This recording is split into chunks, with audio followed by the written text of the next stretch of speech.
The following episode contains discussions of sexual assault, addiction, and the Israel-Hamas war. All opinions stated are the speaker's own.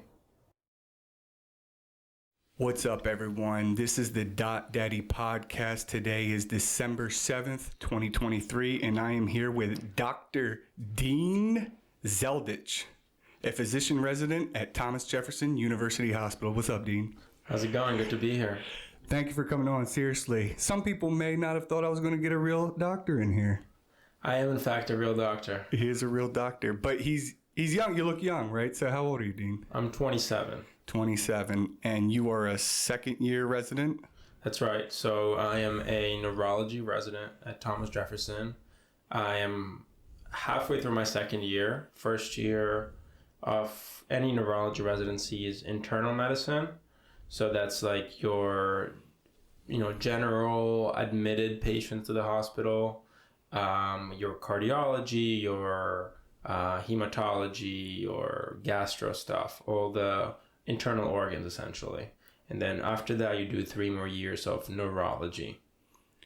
And you're doing 3 more years because you're going into neurology, correct? Right. So at the end of these three, I have 2.5 left. At the end of these years, I will be a board certified neurologist. Nice. That's exciting. Congrats. That's a lot of hard work. It's, give me the congrats in 2.5 years. Okay. Can you explain what neurology is for people who don't know? Yeah. So, the most common question I get asked when I say neurology is, do I do brain surgery? The answer is no. There's a big difference between neurosurgery and neurology. Neurology is more the management of neurological diseases, most common being strokes, multiple sclerosis, epilepsy, and then, some of your neurodegenerative stuff like Alzheimer's, Parkinson's, all kinds of dementias and the likes. I think the new beast in town is headache neurology. A lot of people are suffering from headaches. It's actually one of the most common causes of disability in the United States. And that's kind of another up-and-coming field of neurology. Really, headaches are one of the biggest setbacks for people? Like debilitating headaches? Absolutely. I'm actually working on a headache unit right now. It's one of the few headache units in America. Thomas Jefferson is probably the biggest headache center in America. Maybe the biggest in the world. There's one really big one in Denmark. But essentially you see people who have, what they classify as 8, 9, 10 out of 10 pain in their head all day, every day. They're unable to hold a job. They are completely, disabled. A lot of them are on Social Security or, just completely dependent on their partners or their families. And we can get into this a little bit later, but there's definitely a kind of a learned helplessness element to this. So a lot of what we do is, hook these people up with psychology support and sometimes psychiatry, and making sure that we're managing depression and anxiety and trying to get these people back to some kind of functioning status, even if we're unable to completely remove their pain. Wow. You said a lot there, so I just want to ask a side question. When you're seeing these people and they're saying, I can't work, I can't do anything because I have a headache, you're not saying they have a tumor in their head.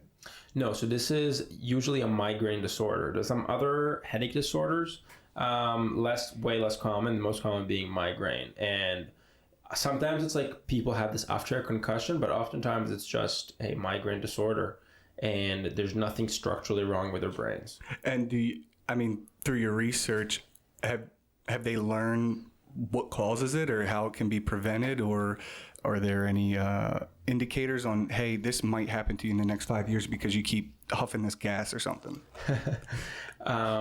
So concussions, we know, definitely predispose you. Anything that leads to structural damage, so whether it's an old stroke, whether it's a tumor, whether it is old bleed, that can definitely predispose you to headaches. But migraines in and of themselves, for many years there was this understanding that it was due to the vasodilation and constriction, so basically the widening or the stricturing of blood vessels, and that was believed to be the primary driver of the pain.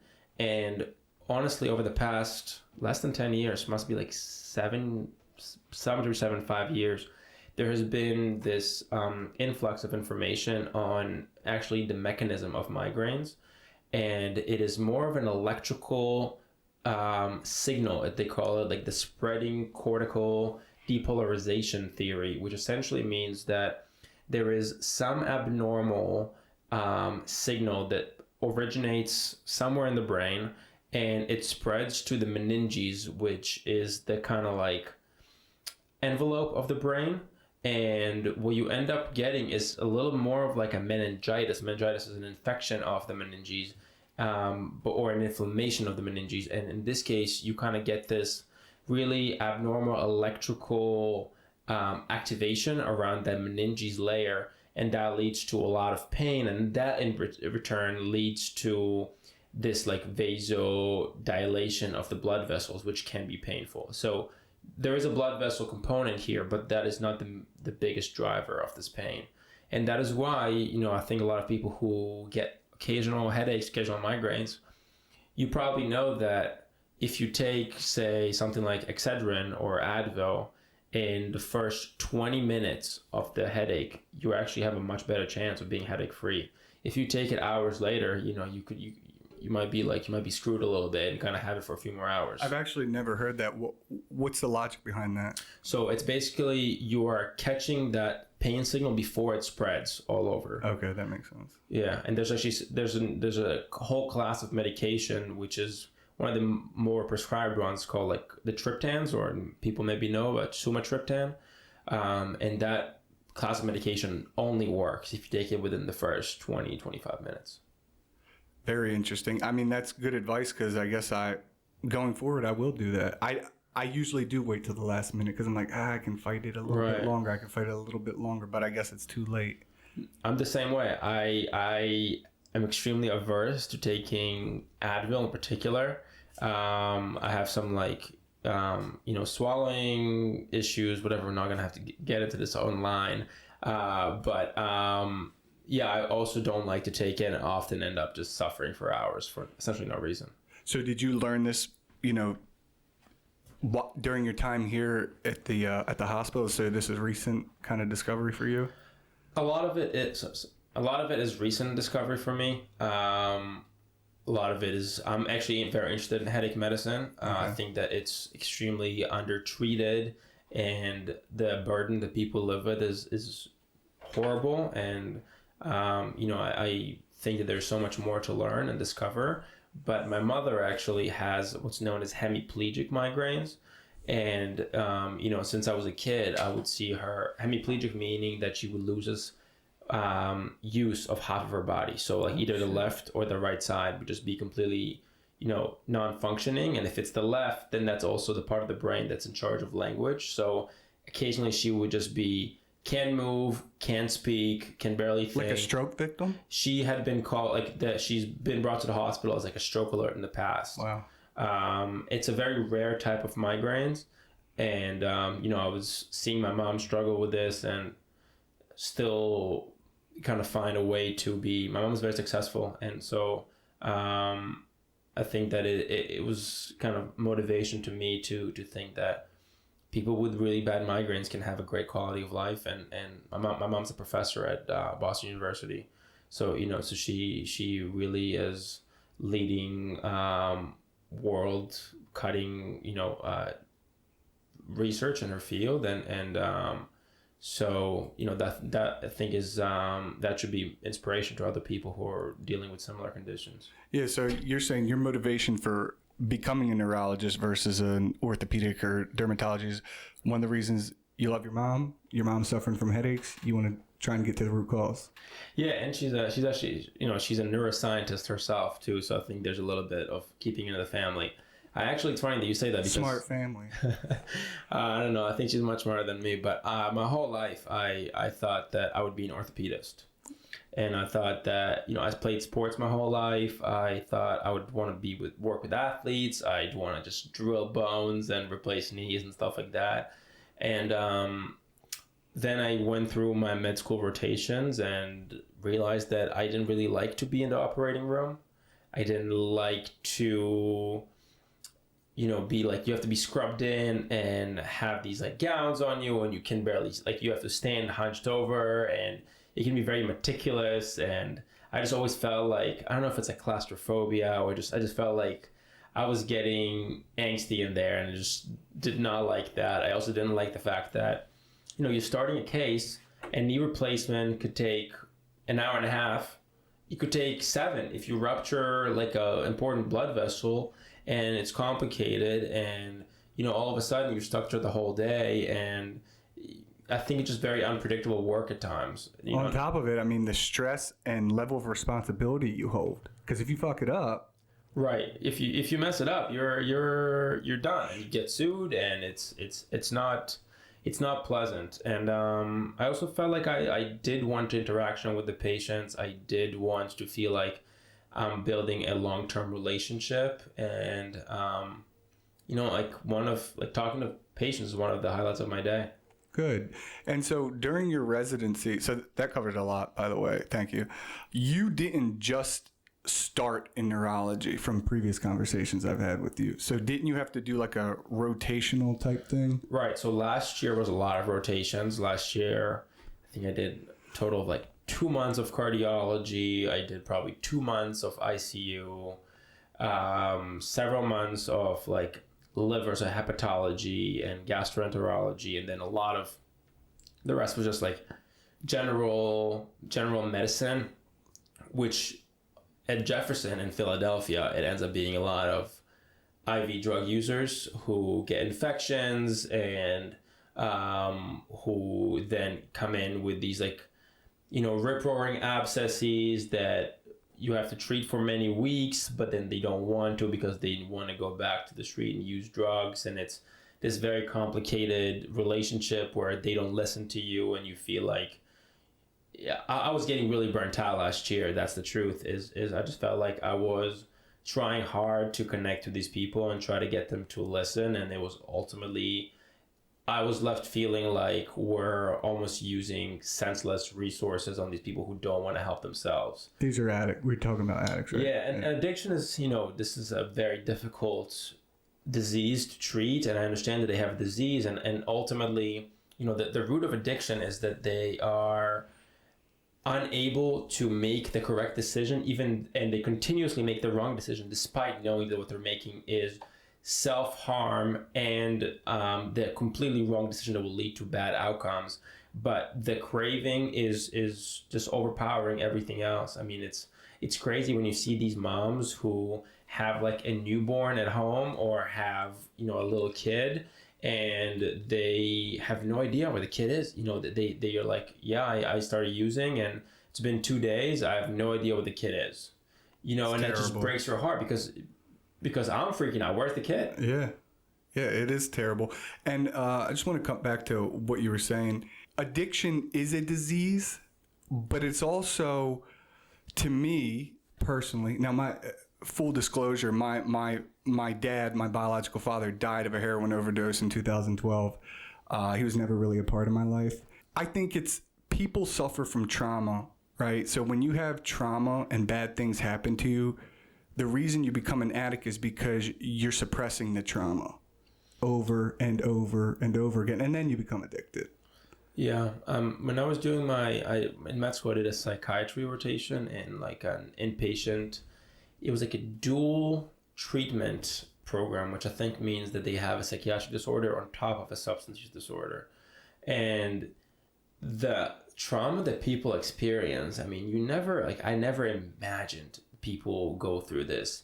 Whether it's, my parents left me in like downtown Boston at 3 a.m. when I was 6 and I never saw them again. Whether it's, my whole family raped me, or it's just horrendous stuff that like makes you just like want to like forget what they just told you. And then, they use to forget when they, you know, become like of an age, like say in their teenage years, they start using to forget, and then they start associating with other people who use, and then the substance use in and of itself leads to reliving of the trauma, because you end up being on the street, you end up, you know, a lot of women end up, you know, looking for money, prostitution, and then you end up in these like reliving the trauma that brought you here to the first place, and it's like almost impossible to break the cycle. And you know, my heart breaks for that, but I just think that there is, right now what we're doing is probably not the right move of just, okay, we'll treat you for, you know, you'll come into the hospital every 2 weeks with a new infection, and we'll treat you incompletely with antibiotics, and the bacteria that's living there is just getting more and more resistant, and you're putting the community at danger now, and we're all paying for this. And it's, you know, when you think about it like that, it's kind of tough to justify, but I don't really have a better solution. Yeah, I mean, unless you're able to erase their trauma, and unless they really want help, they're not going to stop. They have to have a strong, they have to want to. They'll sit there and tell you I'm going to stop. You're helping me. I'm sober. I'm going to quit, blah, blah, blah, blah, blah. But unless they truly want to, it's just going to keep happening, unfortunately. And your job is just to save them. Even if they truly want to, I mean, I think they might want to for a day or 2 or 3, and then the craving sometimes like just overwhelms them despite their best intentions. Well, then they have to face reality, and life is hard. Right. Life is fucking hard. Thank you for sharing that. Yeah, that's brutal. I mean, people go through horrible shit, really horrible shit. But back to the neurology and the headaches. I just wanted to ask. We were talking offline. So my wife gets Botox in her head because they say it treats headaches, and she says it does help. Mm-hmm. I was skeptical at first. I'm like, you just want to fucking get Botox, you know? You just want to get Botox, and I get it. I'm 36. She's 35, and she looks great, by the way. Shout out to my wife, Brittany. Looks phenomenal. How does Botox help with headaches? So they think that the Botox toxin reduces the inflammation of, you know, the meninges, as I said before. And a lot of the times there are these pain generators around the head, oftentimes in the back of our head, or sometimes it's like behind the eye or by the ear. And those can also become like pain generators. And then that like electrical activity spreads throughout the brain, and we get migraines. But they actually do have studies that are, you know, pretty convincing with the Botox injections. The big downside is, one, it's expensive, so you got to have your insurance pay for it. It will pay for this though. Yeah, they do cover it, unlike, you know, for cosmetic purposes. Yeah. But it takes about 9 months for it to start kicking in. But then once they start kicking in, if you get them repeatedly, like, people get pretty good relief with them. And, you know, on top of that, you get a few less wrinkles. Yeah. And just to go into that, so with the Botox, it doesn't actually stretch your skin out, right? It just prevents, is it the muscle from moving so the wrinkles don't get more depth? Yes, something like that. It does not stretch your skin out. It is... it basically immobilizes some of your cells so they're not like shrinking. And so they're not constantly, every time like I moved my forehead, right? I wouldn't move my forehead. So every time it's making the crease a little deeper, a little bit deeper, a little bit deeper. See, I think wrinkles look good on men. Like, I think it's like, it adds maturity and wisdom. Thank you. It's part of life. It's part of life, right? But you know, like people like the Kim Kardashian, I read that she doesn't smile because she doesn't want the crow's feet and things like that. I mean, I also can't imagine that she's like a very jolly person in general. Who knows? But yeah, actually, I didn't hear about that. But I think, you know, like, human faces were made to move, right? Like, facial expression is very important. It's how we communicate. I think, you know, I understand that if you take away the wrinkles, say, by the eyes or by the forehead, you look younger, you look better. I mean, celebrities look amazing when they do it. Sometimes they take it too far. Oh yeah. You know, I was watching I used to be a big fan of Shark Tank. Oh yeah, I love Shark Tank. And some of the new seasons, I mean, you see those guys, and like like Robert. Oh my God, man, come on, you take it a step back. But you could tell, and it's crazy because sometimes you can tell something is a little off. You did something, but you might not be able to pinpoint it. Right. Exactly. It's like, it looks a little weird. But then, like, Jennifer Aniston, you know, she's kept it up in this, like, incredible way. Yeah. So I think you need professionals to tell other professionals how much to do and how much not to do. And it's like, I don't know, I mean, there's a whole science behind it. I personally am of the opinion that, you know, we should, in a way, like, embrace the defects that come with facial expression. Just means that we're using our faces right. I like that. I agree with you. Because I use a lot of expressions. I mean, 80% of communication is nonverbal, right? Right. Okay. Are you familiar with Elon Musk's Neuralink? Very peripherally. From what I understand, it's supposed to give, you know, either stroked limbs movement or just supposed to enhance movement that otherwise is not there. Is that? Yeah, so from my research, I know that it's supposed to have the nerves that are not talking to each other talk to each other so then they can be mobile again. Right. I don't know a ton about this, but there is a project at Jefferson. I think it's called the Neurosleeve. And what this... are you saying neurosleeve? Like... Yeah, sleeve, like on your arm.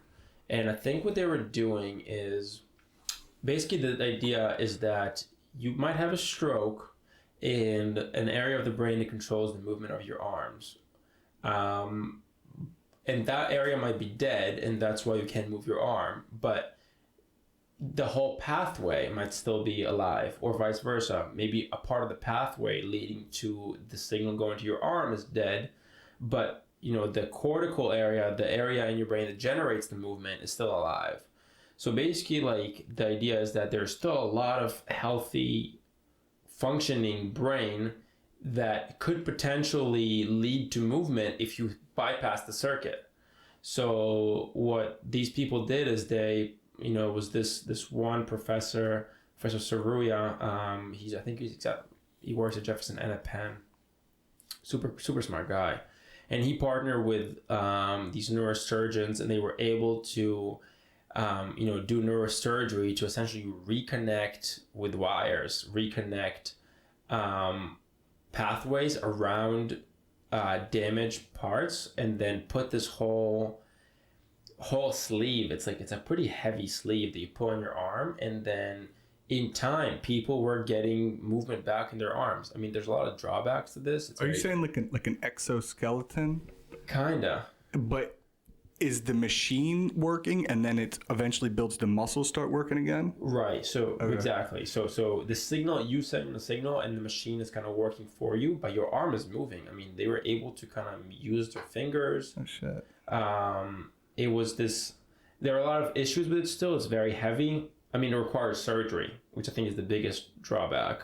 But I think, I don't know, if I had a stroke and I could not use my arm or my leg, I would probably try to do everything I can to I'd go full cyborg, bro. Yeah. Full cyborg. Right. Put it in me. Let's go. Yeah. So I know maybe it's a similar project. No, that's incredible. That's incredible. I know a younger person who is a stroke victim, like under 40, and it's terrible. And hopefully they're able to give him back his mobility, in his life. I mean, he's only in his 40s. It's tough. I don't know how Elon Musk does it. It seems like every week he's got a new project, but like his existing project is still prospering. I know. Meanwhile, he's passing out everything under the sun on Twitter. Sorry, X. And then how does he do it? Like, does he sleep? I think he just hires really smart people. He's got a strong team around him, and I mean, I'm a big fan of Elon Musk, full disclosure. I love Elon Musk. I know there's a lot of controversy around him for some reason, a lot of things, what he does. And yeah, he does like to, I don't know, he likes to say crazy shit on Twitter to get a reaction, we'll say. But everything he's doing is moving humanity forward. I mean, the Tesla truck, it's weird looking, right? It's boxy, but I think it's cool. It's bulletproof. I would drive it. I would 100% drive it. I mean, if I was a multimillionaire, I wouldn't go in debt to buy one. Right. But if I had the money, fuck yeah, I'd have one. I mean, I think overall, like every time he makes a breakthrough like that, somebody else goes and says, okay, maybe I can do this in a less expensive way. And he's actually opening the door for people to get on board and maybe get this back to the masses, get this to the masses to begin with, you know. But I wouldn't be surprised if Honda and Toyota are working on their box vehicles right now. Why wouldn't they be? Why wouldn't they be? It was like he started with the electric car. Now all the cars have to be electric. You know, every single Ford, Chevy, they're all making their own versions of it. Right. But everybody was hating on it 10 years ago. Right. Well, now because they made promises that they're going to eliminate gases and everything, and we'll see how it goes. We'll see.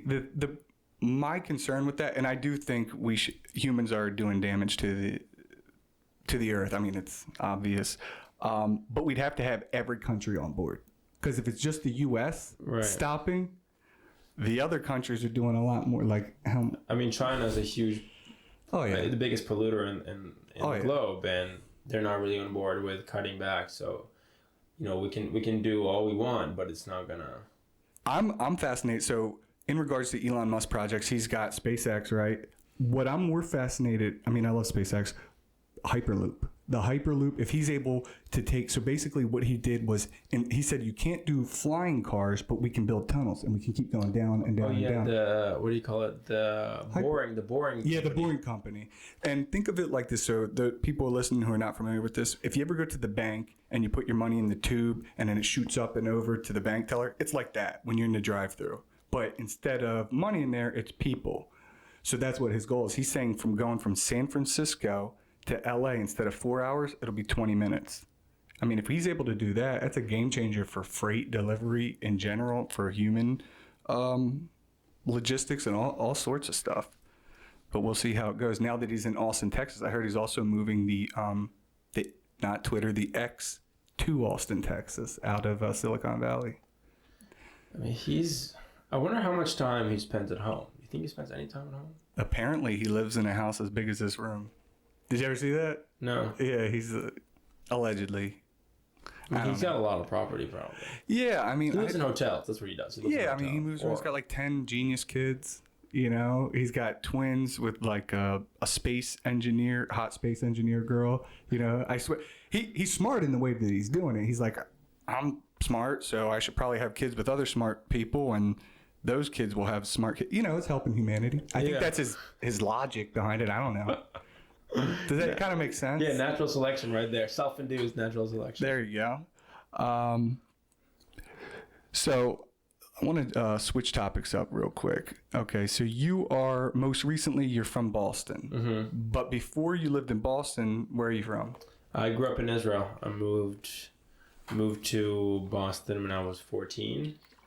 My whole extended family's there. Some of my dearest friends, people I love most, are there. Yeah, it's been tough. Did you speak English before you came to U.S.? I spoke a little English. I remember I was doing some classes before, and everybody in Israel learns English. But imagine, a kid who get a little closer. A kid who takes Spanish starting from fourth grade. How good is his Spanish by the time he's done with eighth grade? Probably not. Definitely not fluent. I remember I was listening to the Harry Potter audiobooks before coming here, and I was understanding most things. But, when it comes down to talking, it was definitely a learning curve. Did they put you in a special, classes, ESL classes when you got here? Yeah, for the first year, I was taking English and history with the other foreigners. And I was taking, math and physics with the rest. With the older kids? Not the older kids, just the American kids. Oh, okay. And then sophomore year, a lot of my friends that I made freshman year, they went back to their respective countries, and I was like, okay, I'm done with the ESL classes. I'm gonna go and try to make friends with Americans. It wasn't that easy. I mean, it's impressive. English is your second language. You came here, you studied, and now you're studying in English to become a doctor. I mean, at this point, my English is probably my best language. Is it? Yeah, my Hebrew is good, and I'm fluent in Russian. But my Hebrew, in terms of literature and stuff, I'm stuck at, probably a ninth grade level. I haven't really read the same level of like books that I have since then, and I've done med school and college in English. So I think, well, that's why I'm saying it's impressive that you have done it. But I get what you're saying. You're fully immersed in English. Yeah, and I'm a patriot. I am a America loving American. Okay, good to know. Thank you for disclosing that. Now, do you still talk to your mom in Hebrew? Yeah, and I think we probably do 80% Hebrew, 20% Russian. Okay. She speaks Russian too? Yeah, so my parents moved from Ukraine to Israel in 1990. I guess at the time it was still the Soviet Union.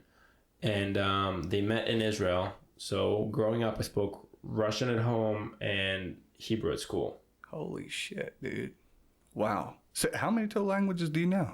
I'm fluent in 3, working on my Spanish. I knew you were working on Spanish. Wow. It's super impressive. What do you think is the best, just sidebar, what do you think is the best language to express your frustrations in? Russian. Really? There's so many cuss words. It's insane. I mean, you could make a whole language out of Russian cuss words. Really? It's that extent? It's just, yeah, it's deep. What's up with the characters? Why do like, I always know when I'm looking at something, I'm like, oh, that's Russian. They have some like distinct characters. Like a lot of the Cyrillic alphabet looks like American letters. I know, that's why I get confused. I'm like, because like a P looks the same, but it's an R in Russian. Okay. And then there's this like kind of like bug looking letter with like 6 legs. Uh-huh. And then they're just very unique letters. You're talking about it's like a circle with little.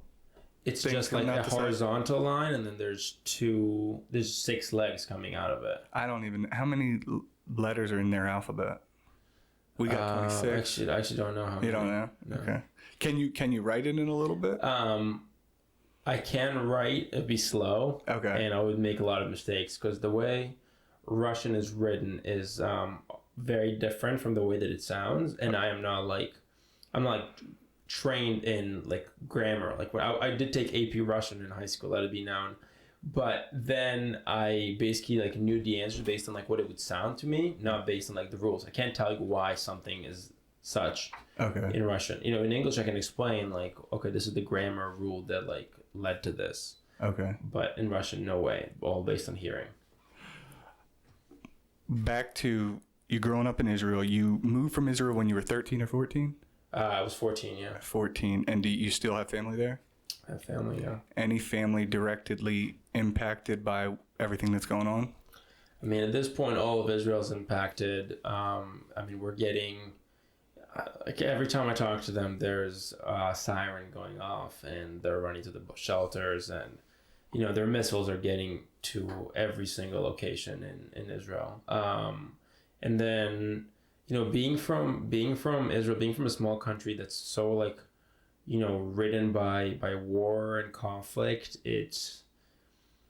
you really feel like every casualty is like your kin.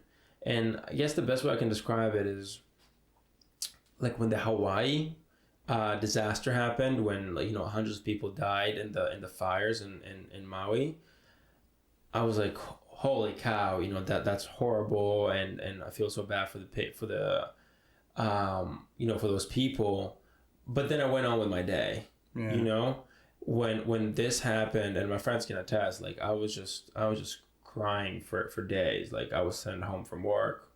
I just like was like beyond myself, and it's, I think, coming from such a small country where with the history of the Holocaust and what's gone through, the Jewish blood is kind of makes you feel like every soldier that's lost, every person that's lost is like my brethren. That makes sense. I mean, it's just such a small community. You grew up there, small territory, and it's constantly been at war. Like, for how long? I mean, since 48, 48, the Declaration of Independence in Israel happened. Can you explain to Americans who don't really understand the whole Gaza, like the whole thing, or the best way you can? Yeah. I'm gonna be as objective as I can, just purely facts. Okay. So, after World War II, the Jewish people kind of decided that a state had to come back, had to, be created for the Jewish people. And the land of, at the time, was known as Palestine, was, believed to be the most suitable because of the history and the Jewish roots and the importance for Judaism. And a lot of Jews started moving there and buying land from the Brits who were ruling at the time. At the time, the Brits for a while refused to leave, and the Zionists or the Jews really, they terrorized them. They blew up hotels, blew up bridges.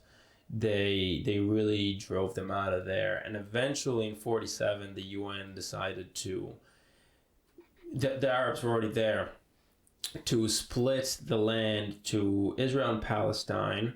And it was approximately half and half, with Jerusalem being split under kind of international control. Who was doing the splitting? So the United Nations kind of decided to how they're going to split it. Because both parties were going to say, no, this is more mine, this is more mine. Well, yeah, both. So needed a third party? Right. Okay. The Palestinians were there, and they were kind of a lot of them were either Egyptian in origin or Jordanian, and they kind of didn't feel like they belonged to either. And the Jews were there trying to, make a place for themselves. And the most logical thing was to split it into two. The Palestinians, rejected that agreement and did not think that the Jews belonged there to begin with. And the day after the declaration of Israel, there was, what's known as the Independence War in Israel, where Israel was attacked by all its neighbors, including, Syria and Lebanon in the north, Egypt in the south, and then Jordan and also the Palestinian Authority there. I guess it wasn't the Palestinian Authority then, but the Palestinians. And Israel, kind of fought to survive, lost some territory, but has the Jews survived this war. Then, during in 1967, during the 6-Day War, Israel fought against Egypt, Jordan, Syria, and Lebanon again. And, it's called the 6-Day War because Israel won the war in 6 days and conquered just an insane amount of territory. I mean, Israel probably grew in size time and time over just based on, conquering so much land from Egypt, and then from the Syrian Golan Heights in the north, and then just really grew in territory. And that was probably one of the most famous victories in modern warfare, and how swift it was and how dramatic. And then 1973, another war, the Yom Kippur War, happened, and during which Israel, was attacked in Yom Kippur, which is the holiest day of the year for Jews, where nobody's allowed to use any kind of electricity, nobody's connected to the news. Very few people are in the military bases. Just even secular people, nobody drives, nobody does anything. So Israel was attacked again by all those countries that I mentioned, plus I'm pretty sure Iraq was firing from afar. And once again, Israel, lost a lot of soldiers, but was able to capture a lot of land, ultimately ending up controlling all of the Sinai Peninsula from Egypt, which is, I think, 3 or 4 times the size of Israel. At the same time, Israel ended up conquering Gaza during that war, and also the West Bank during the 6-Day War. So at the end of these wars, Israel is ruling over. That's when you can start calling this occupation. But Israel at this point controls Gaza and the West Bank, which hosts, I think at that point, 1 million Palestinians. And that leads to a very problematic situation where Israel is kind of ruling over these people, but doesn't really want to.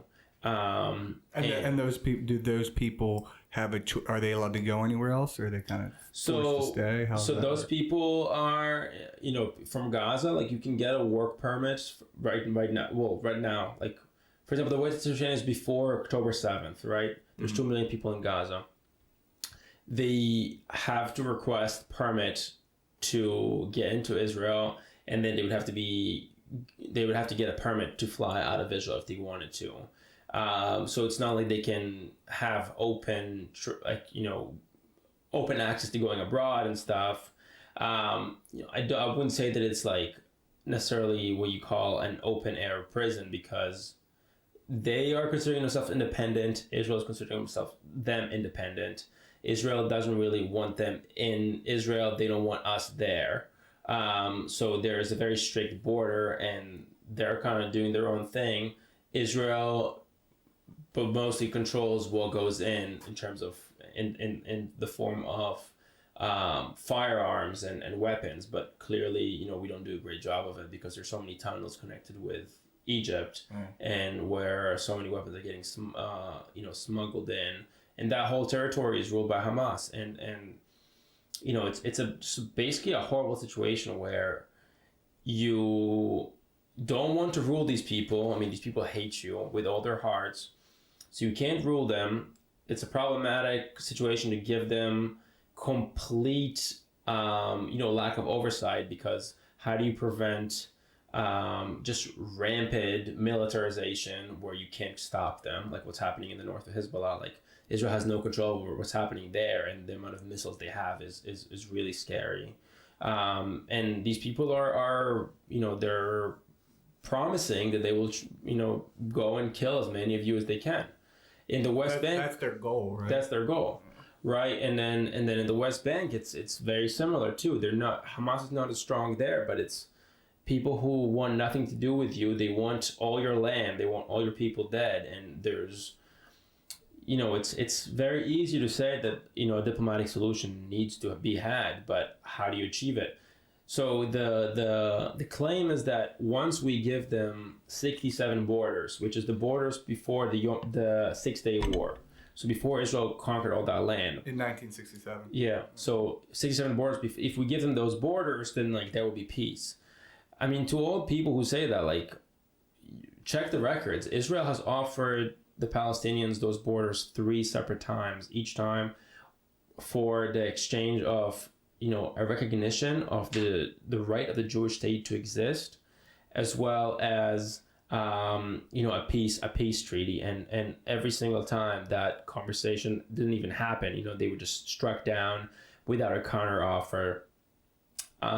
They have never acknowledged the Jewish state's right to exist. And I am not taking away the fact that Israel's made a lot of mistakes and has induced a lot of hate on the Palestinian side. And I think that, if you So you can see their point of view. 100%. Yeah. I mean, I can't see what leads a man or a person to drone into a festival and just mass rape and pillage.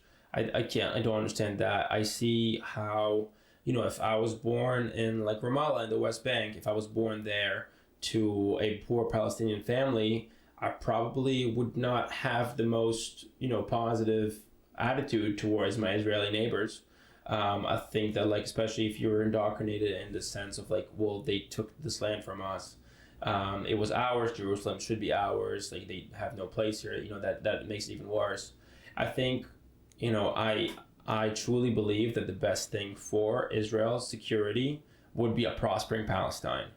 I think a prospering, independent Palestinian country is the best thing for Israel's security.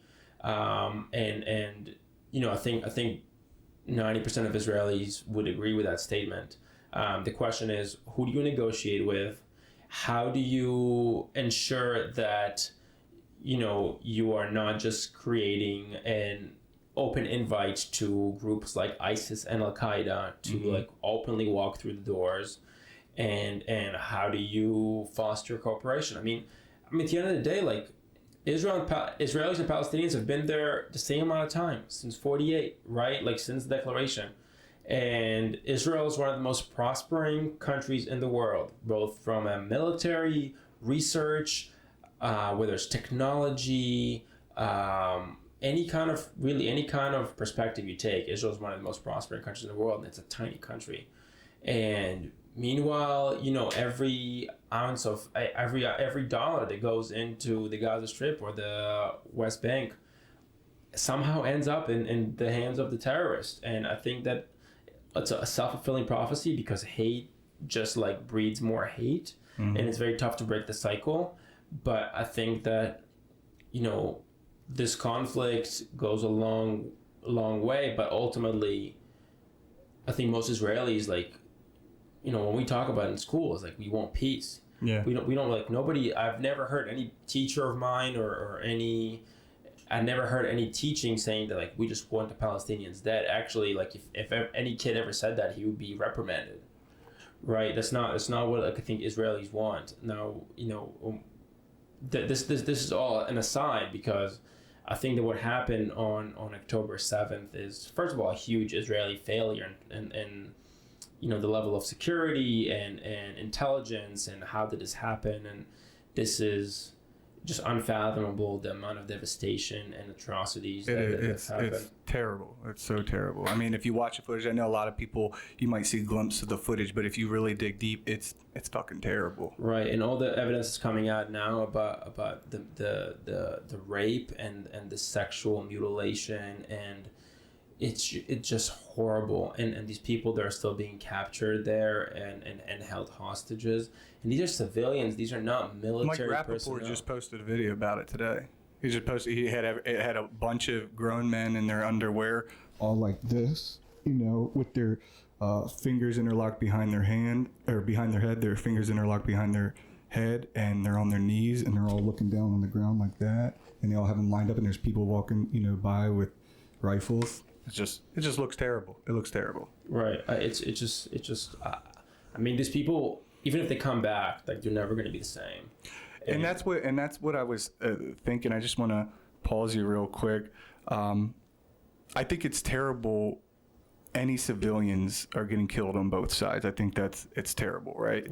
Obviously, we all want peace, but in my mind, it's like, how can there really ever be peace? How can there really ever be a treaty? Because to me, it kind of reminds me of, all right, so, you know, United States, we dropped Hiroshima on Japan, right? All right. And think about all the terrible things that happened after that. I mean, kids were born with defects, you know, all crazy, years and years and years later. Do you think Japan really forgave us? Supposedly, maybe. I don't know. It could be a long-term game, is what I'm saying. So it could be even if you're not going to change the minds of every single person in Palestine and every single person in Israel, right? Right. And so, and if your brother was killed and your sister was raped and your mom and your dad was beheaded and all this stuff, you think you're going to grow up and be like, okay, there's a treaty now, you know, we're friends. I just don't see that happening. Well, I mean, think about the fact that Israel has very friendly relationship with Germany. You know, and like, these are people who mass slaughtered us in gas chambers. Not them specifically. Their ancestors. Yeah. Right, but it would be the same thing here, right? If we were to find a solution with a cooperating party in Palestine, I think it wouldn't be, you know, a bang and you're done, but I think it would be a relationship that could be fostered, and, you know, history books will tell the stories of the conflict. But right now, I just don't see any part of their society or anyone in their leadership that is willing to kind of open the door for talks like that. And, you know, I hear a lot of people talking about, well, even if Israel kills all the, like, Hamas terrorists, like, Hamas is an idea. It's an idea for the annihilation of the Jewish state. There's more kids that are going to grow up. It's just like ISIS, right? But ISIS is, first of all, ISIS is very much weaker now than it was a few years ago. There's less ISIS. Well, before that, there was the Taliban. Right. So I'm saying is there's kids that are going to grow up that are going to be upset. But then there were kids in Nazi Germany who they're growing up to be Nazis. And True. Nazism has, I can't say it's been extinct, because now we're seeing the pop-up of swastika signs again. And there's still people who I think will, you know, probably have pictures of Hitler in their houses. Idiots. Right. But at the same time, you know, for the most part, as a, you know, relevant force in our daily lives in the world, I think Nazism is pretty much dead.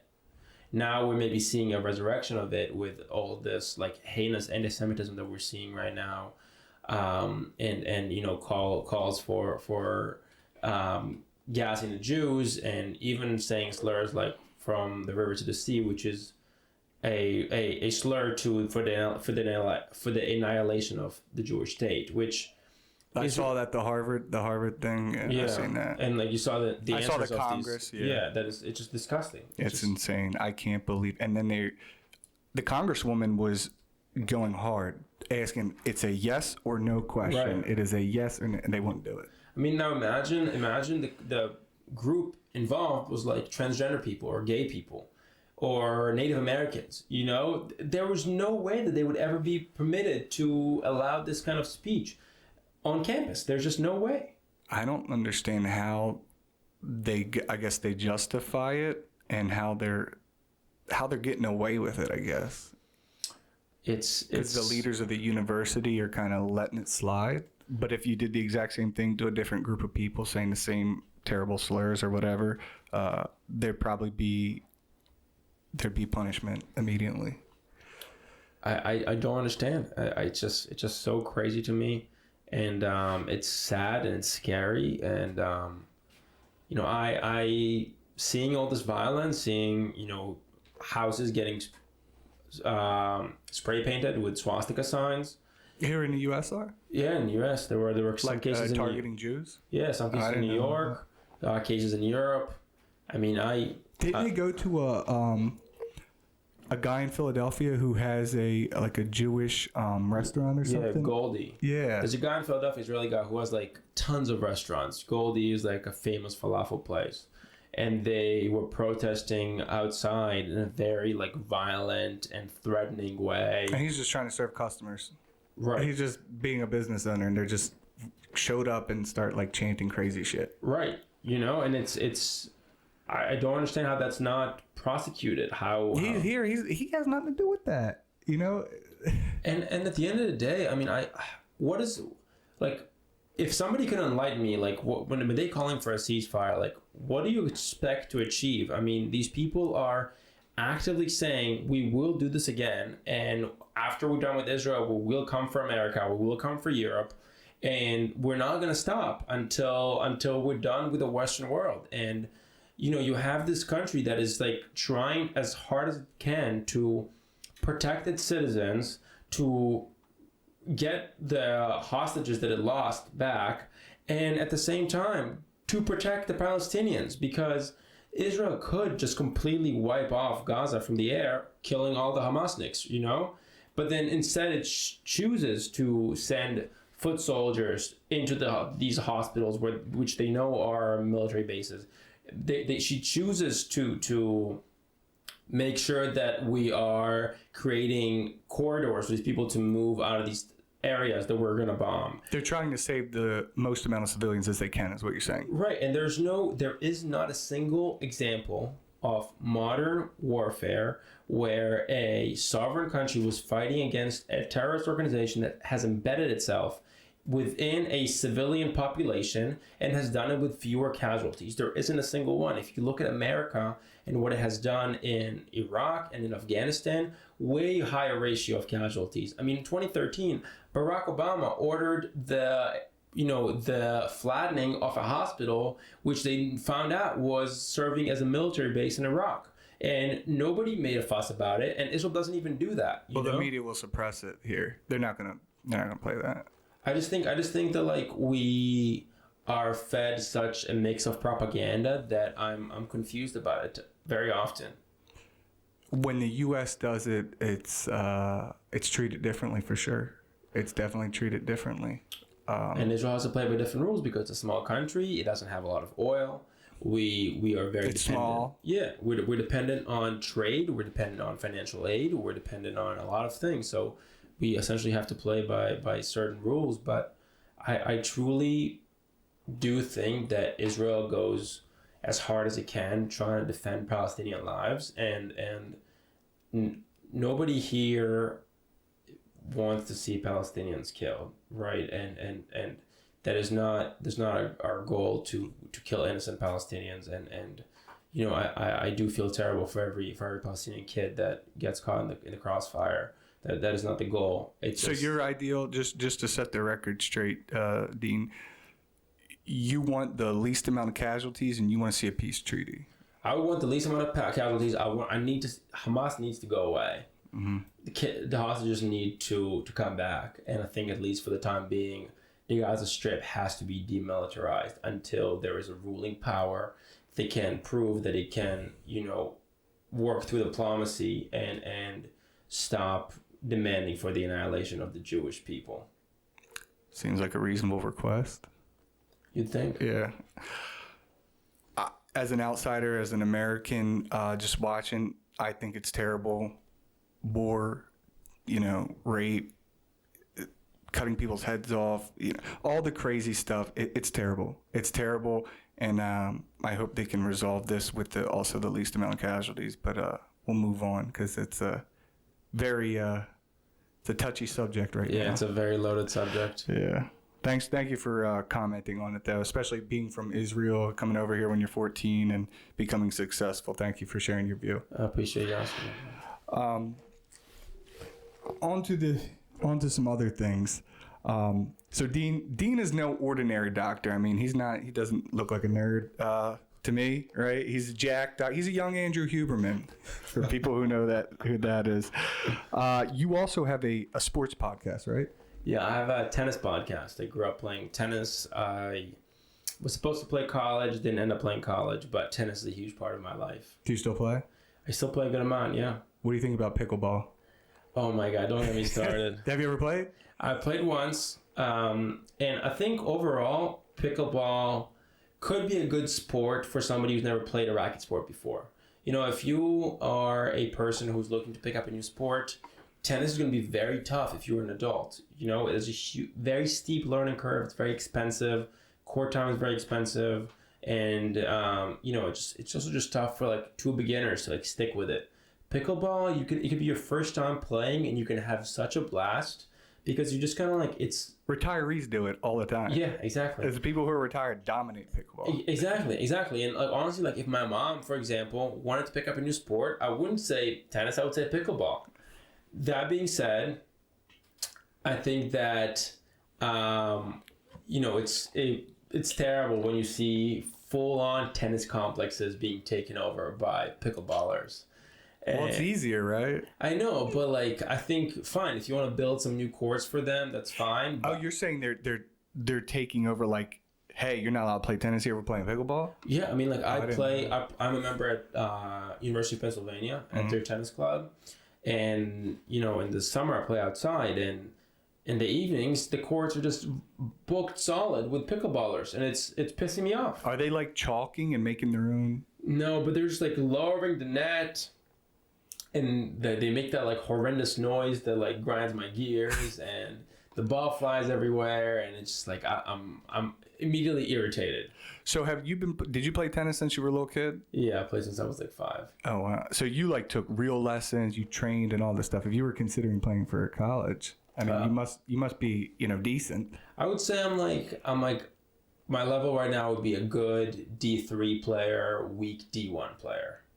Very impressive. I mean, I'm happy if I can keep a volley going for 10, 15 hits. You know what I mean? Yeah, I love tennis. I coached for 10 years. Oh shit! Who did you coach? I coached in Boston in this club called Longwood Cricket Club. Okay. I actually have some students who went D1. Wow. And it was a huge passion of mine, and I loved it. And I followed the tennis circuit, the pro tennis tour, very closely.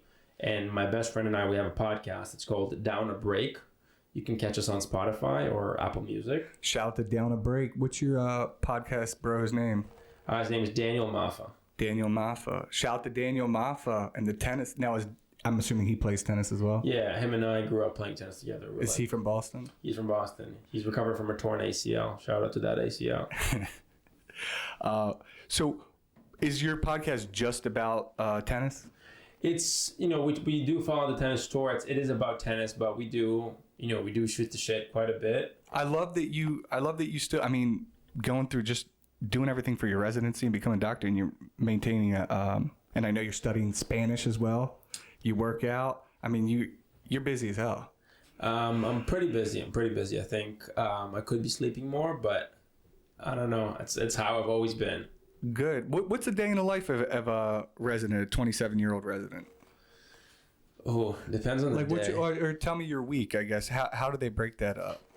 So it depends on the rotation. So like, for example, this week I'm on the headache unit, and I'm probably going to work around 60 hours this week. The next week I'm doing all night shifts, which are, like 5 p.m. to 7 a.m. Nice 14 hours? Yeah, 14 hours. You're getting paid though, right? I'm getting paid not by the hour. Okay. You on a salary? I'm on a salary. Is that how they do everybody? Yeah, it's based on Medicare, actually. Medicare sets the prices based on cost of living and stuff like that. So, I work a good amount. I think average probably around 65, 70 hours a week. Damn. Some specialties work a lot more. You ask a neurosurgery resident how much they're working. They're not SMP artists work a lot too. Yeah, SMP yeah, they get up there. Oh, I'm always working as well. But it's more so running my business. I'm not hands-on with the patient, the whole fucking time. Yeah, I mean, a lot of running a business is probably more stressful. What is your goal after you're done? I mean, what's that called? Once you're done your residency, is that the white coat, or was the white coat before? So I have a white coat right now. I don't like wearing it because I just feel like it you look too smart. It just puts a distance between me and the patient. I never go and I say, "Hi, I'm Dr. Zeldich." I'm always, "Hi, I'm Dean." Okay. I like that. I feel like it immediately connects me to the patient more, and ultimately, what I want is trust. Mm-hmm. But after residency, I'll be a neurologist, and I'll probably do a fellowship in headache medicine. And then future, I don't know, either... Are you going to do that in Philadelphia? So the Jefferson program is really strong. I would definitely consider it. I think ideally I would love to go back to Boston at some point. And then, long term, maybe opening my own headache center, maybe doing, working for a big medical center while doing research on the side, maybe going to a pharmaceutical and consulting them. A lot of options, but I don't know. I think I am definitely wanting to do research later on. So you are more leaning towards the research aspect than being with patients day in, day out. I don't want to see patients every day now. Okay, but you do want to see some. I do want to see some. More so in studies, experiments, research. I think if I could find a recipe that is seeing patients 2 or 3 times a week and doing research, whether for a laboratory or for a company 2-3 times a week, that would be incredible. Because then both things kind of give you interest and give you motivation and give you energy, as opposed to feeling like you're getting burnt out by just one. Yeah, and you don't get bored. I mean, research is fun, but you research anything long enough, you're like, it's not. But then sometimes, when your hypothesis is right, it fires you up so much. That would, and if it changes lives, right. That would be incredible. What advice do you have to young people who want to be a doctor, and what weren't you prepared for? What did you underestimate about the whole process? Wow. I think, so when I went to college, I did engineering. So your bachelor's in engineering? Yeah, biomedical. And I was always a math, physics guy, and I really did not know how to study for physiology and heavy reading and memorization classes. So that was really hard for me. I think I ended up getting a tutor, and Nothing wrong with that. No, nothing wrong with that. And I think that what I am taking from this is, this hasn't been smooth, There have been several times, I was in an early assurance program at Boston University, going straight from college to the med school. I was put on probation for my grades in physiology. I was able to pull through. I had a really hard time studying for standardized exams. In med school, I had some really tough rotations where I felt like I was getting, abused by the residents and stuff like that. And, there's going to be times when you're down. And I think that like this process is so competitive, and it feels like if you stumble, you're automatically out of the race. And I just want to let you know it's not true. If your dream is to be a doctor, and if your dream is to practice medicine, then you can achieve it. And I have some of the most successful doctors, residents, my fellow med students, have been people who it didn't go smoothly for them either. Like they had to maybe do a master's to even get into med school. And like my good friend, I have a good friend who's an otolaryngology resident at Jefferson. He didn't have the grades to get into med school after college, and he had to do a master's, and he ended up finishing first in our class in med school. Wow. So I just feel like, it's important to know that. So if there is a setback, you can still keep going. You can still keep going, That being said, you got to make sure you want it, because it is a long road, and it beats you down, and so many times it feels like, did I choose right? So make sure you want to, and just know that, even if you have a bunch of like bad interactions, like those few good interactions where you can really help people and they're grateful, like that gives you a lot of energy for the future. Good shit. And just to clarify, so in order to get to where you want to be, you did 4 years bachelor's, right? Yeah. And then 4 years med school, and then 4 years resident. So a total of 12 years of training. Total of 12 years training, yeah. It's intense. That's intense. And then it's so competitive. Like, it's so competitive to get into med school. Like, I don't know if I would get in with my grades now. It gets more competitive by the... Yeah. What you already completed. Yeah, I mean, it just gets more competitive by the day. People are getting smarter. Now we got ChatGPT, man. But then they want more publications, and they want this kind of research and this type of volunteering, and it almost like they want you to be like either a perfect human or a robot, right? Because like you need I'm going towards a robot, man. Yeah, you need to like have 1 million hours of volunteering, research publications, perfect grades, but they also want you to have extracurriculars. Like they want to see that you're, playing sports and or playing music or something like that. So it's sometimes it feels like you're not doing enough. Right. You're not trying hard enough. This is another example. This is actually another tip. One of the things I got asked most about in my residency interviews is, oh, so you play tennis, so you have a tennis podcast. And I think that like having that aspect of things is really important, because ultimately they're looking for somebody that they're going to enjoy working with. And nobody wants to work with a robot, right? So don't give up on your passions, and don't give up on your hobbies. And it is just as important as, the extra volunteering or, outreach that you could do. I think it's a big factor in your mental health too, right? 100%. 100%.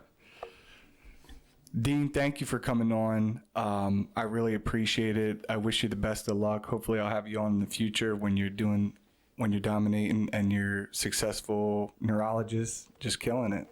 I appreciate you having me. It's been a pleasure. Dean, where can people find your podcast? What's the name of it? If you want to give your YouTube or Instagram, all that information. Definitely. So you can find my podcast at Down a Break Pod. We are both on Instagram and Twitter. Sorry, X. On Spotify, it's just Down a Break. It's gonna be, it's gonna say podcast by Dean Zeldich and Daniel Maffa. Please subscribe. Please check us out, and send us fan mail. And any kids out there thinking about becoming a doctor, send Dean DMs, ask him questions. He'll respond when he gets a chance. Please. You can DM me at Dean Zeldich is my Instagram. Feel free to hit me up if you need advice. Thank you.